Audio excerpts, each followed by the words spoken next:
रानी पद्मावती अपनी सुंदरता के लिए पूरे भारत में जानी जाती थी, लेकिन रानी पद्मावती के अस्तित्व को लेकर इतिहास में कोई दस्तावेज मौजूद नहीं है। लेकिन चित्तौड़ में हमें रानी पद्मावती की छाप दिखाई देती है। नमस्कार दोस्तों, स्वागत है आपका हमारे YouTube channel NP free style में। दोस्तों, आज हम बात करेंगे रानी पद्मावती के इतिहास के ऊपर। कौन थी पद्मावती, कौन थे राजा रावल रतन सिंह और क्या है इसका इतिहास, इसी बारे में हम बात करेंगे। पद्मिनी ने अपना जीवन अपने पिता गंधर्व सेन और माता चंपावती के साथ सिंहाला में व्यतीत किया था। पद्मिनी के पास एक बोलने वाला तोता हीरामणि भी था। उनके पिता ने पद्मावती के विवाह के लिए स्वयंवर भी आयोजित किया था, जिसमें आसपास के सभी हिंदू राजपूत राजाओं को आमंत्रित किया गया था। एक छोटे से राज्य के राजा मलखान सिंह भी उससे विवाह करने के लिए पधारे थे। चित्तौड़ के राजा रावल रतन सिंह रानी नागमती के होते हुए भी स्वयंवर में आए थे और उन्होंने मलखान सिंह को पराजित कर पद्मावती से विवाह भी कर लिया था।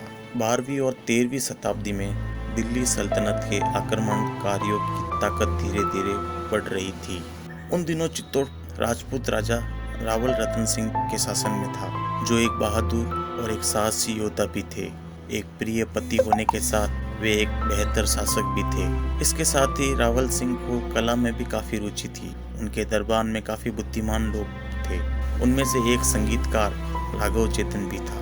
ज्यादातर लोगों को इस बात की जानकारी आज भी नहीं है कि राघव चेतन एक जादूगर भी थे। वे अपनी इस कला का उपयोग शत्रुओं को चकमा या अचंभित करने के लिए आपातकालीन समय में किया करते थे। लेकिन राघव सिंह के कारनामे सभी के सामने आने के बाद रतन सिंह बहुत क्रोधित हुए और उसे अपने राज्य से निकालने का आदेश भी दे दिया और उनके चेहरे को काला कर उन्हें गधे पर बैठाकर राज्य में घुमाने का आदेश भी दिया।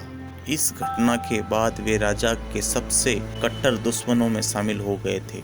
इसके बाद राघव चेतन ने दिल्ली की तरफ जाने की ठानी और वहां जाकर वे दिल्ली के सुल्तान अलाउद्दीन खिलजी को चित्तौड़ पर आक्रमण करने के लिए मनाने की कोशिश करते हैं। दिल्ली आने के बाद राघव चेतन दिल्ली के पास वाले जंगल में ही रहने लगे, जहां सुल्तान अक्सर शिकार के लिए आया करता था। एक दिन सुल्तान के शिकार की आवाज सुनते ही राघव ने अपनी बांसुरी बजाना शुरू कर दी। जब राघव चेतन की धुन सुल्तान की सेना और उन्हें सुनाई दी तो वे सभी आश्चर्यचकित हो गए थे कि इस घने जंगल में कौन इतनी मधुर ध्वनि से बांसुरी बजा रहा होगा। सुल्तान ने अपने सैनिकों को बांसुरी बजाने वाले इंसान को ढूंढने का आदेश दिया और जब राघव चेतन स्वयं उनके सामने आए तब सुल्तान ने उससे अपने साथ दिल्ली के दरबार में आने को कहा। तभी राघव चेतन ने सुल्तान से कहा कि वह एक साधारण संगीतकार ही है और ऐसे ही और भी बहुत से गुण हैं उसमें। और जब राघव ने अलाउद्दीन को रानी पद्मावती की सुंदरता के बारे में बताया तो अलाउद्दीन का मन ही मन में रानी पद्मावती को चाहने लगा। इसके तुरंत बाद वे अपने राज्य में गए और अपनी सेना को चित्तौड़ पर आक्रमण करने का आदेश दिया ताकि वे बेहद खूबसूरत रानी पद्मावती को हासिल कर सके और अपने हरम में ला सके।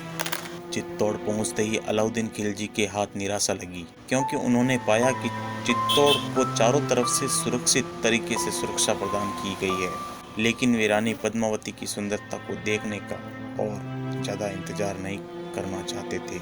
इसलिए उन्होंने राजा रतन सिंह के लिए ये संदेश भेजा कि वे रानी पद्मावती को बहन मानते हैं और उनसे मिलना चाहते हैं।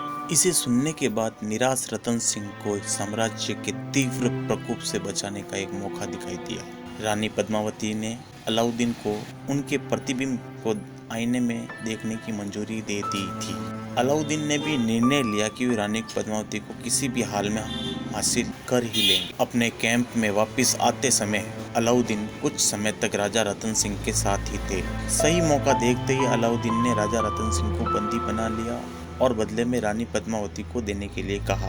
सोनगढ़ के चौहान राजपूत जनरल गोरा और बादल ने सुल्तान को उन्हीं के खेल में पराजित करने की ठानी और कहा कि अगली सुबह उन्हें रानी पद्मावती दे दी जाएगी।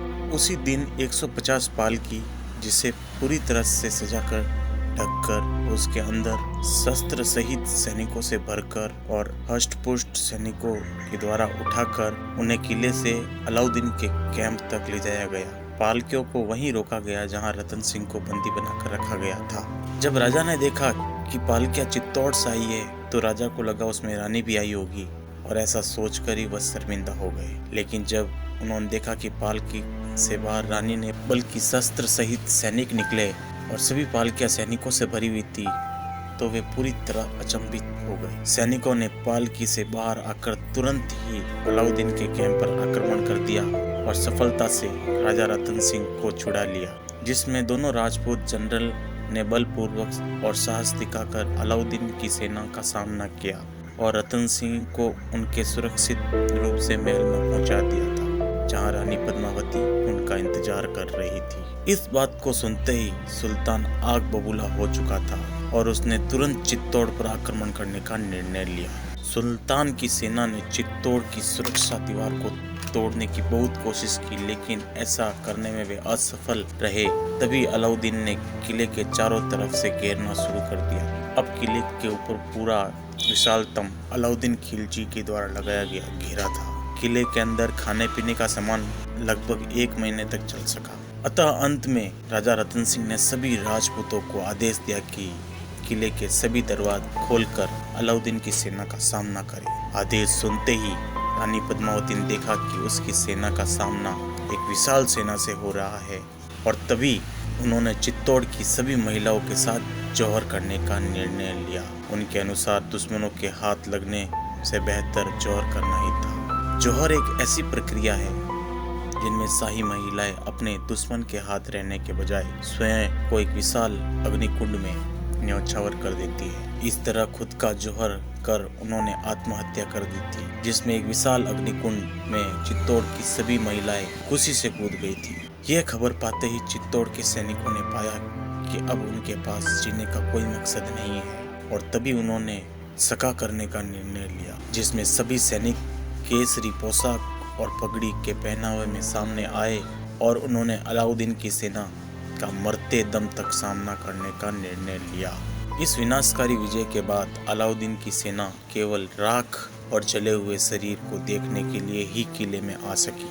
आज भी चित्तौड़ की महिलाओं के जौहर करने की बात को लोग गर्व से याद करते हैं, जिन्होंने दुश्मनों के साथ रहने की बजाय स्वयं को आग में न्यौछावर करने की ठानी थी। रानी पद्मावती के इस बलिदान को इतिहास में स्वर्ण अक्षरों में लिखा गया है।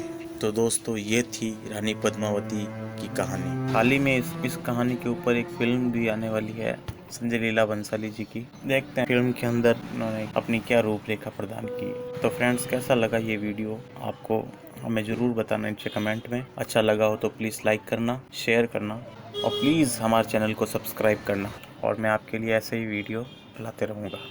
Thank you friends.